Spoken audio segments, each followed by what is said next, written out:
So a word of warning about today's video. It does feature some rather erratic slide guitar playing.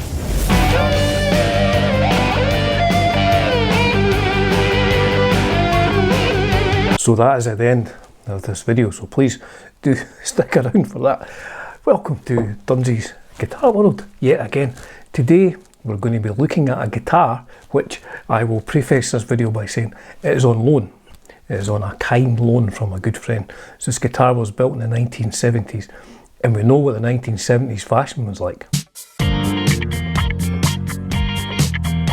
So this beautiful piece of history from 1976, like I say, is on loan from a friend, but it gives me a great opportunity to demonstrate just what 50 years of a Fender guitar, which has been played a lot, just exactly what it sounds like.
So this 1976 Fender Custom really sort of bridges the gap between Fender's golden era, the 50s into the 60s, and then into what is often maligned as not being the greatest of Fender output into the 1970s, but it does mean that I will be able to show you all the specs and everything of this guitar.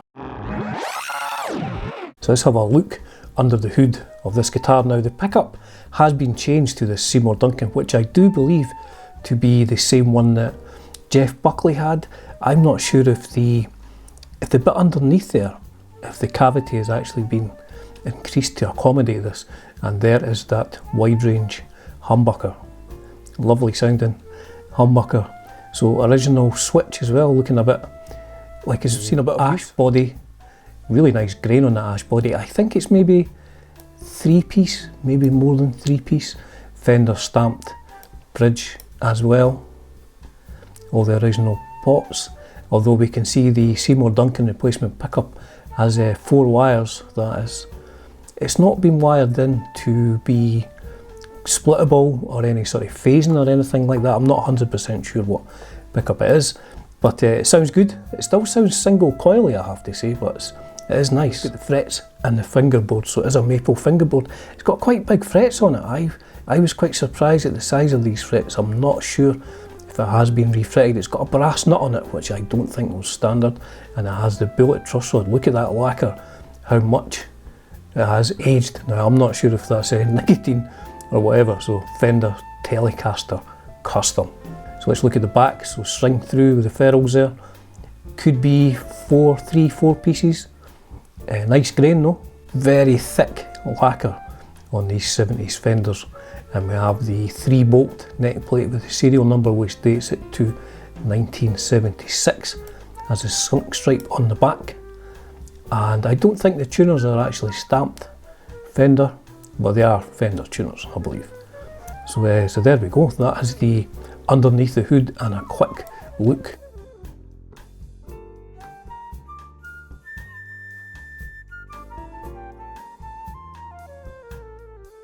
So the first guitar named the Telecaster Custom was 1959, but was essentially just a normal Telecaster, but with body binding. And the major difference with the one that we're looking at today, it has no body binding, but it does have something very special, which was designed, I guess, to compete with Gibson. It has a humbucker in the neck. Now I think in the 1970s guitarists were just looking for a bit more beef, something to push the amp a bit more rock. So I think that's why Fender enlisted the help of the legendary Seth Lover, a man who had already designed a PAF humbucker for Gibson. So they had him design this wide range humbucker. So how did players adapt to this new Telecaster Custom? Well, I think the most famous user of a Telecaster Custom would be a Mr.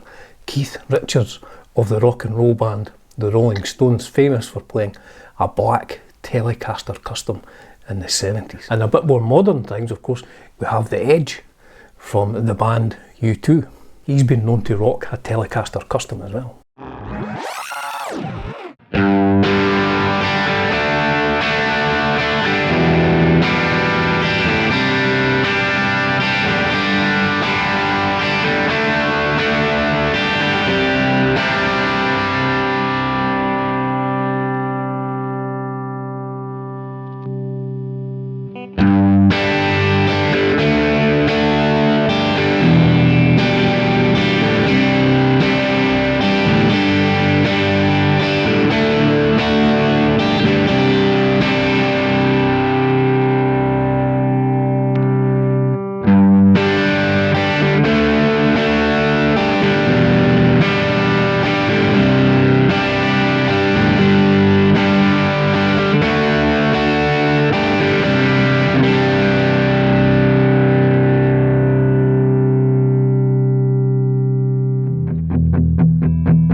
So 1970s Fenders are normally considered to be very heavy, but this one is actually okay. This is sort of Les Paul weight, comes in at £8, which isn't a backbreaker.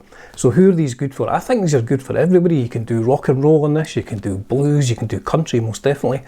Anything indie rock.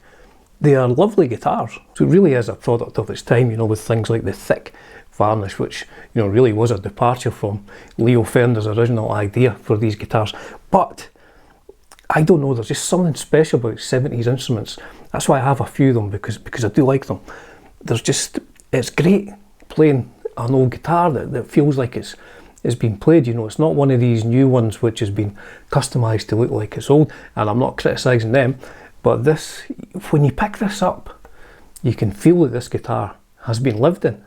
And I have lived in it for a couple of weeks. And a huge thank you to my friend Janny for giving me a loan of this beautiful, old, historic, vintage 1970s Fender Telecaster Custom. So I did warn you at the beginning of the video there is some slide guitar playing coming in. I'm not the world's greatest slide guitar player, but all I did was detune the A string to G, and whittled away at the end of this solo section in G with a slide. So I hope you enjoy it. As ever folks, it is a privilege and a pleasure bringing you content on Dunsy's Guitar World. Cheers for now.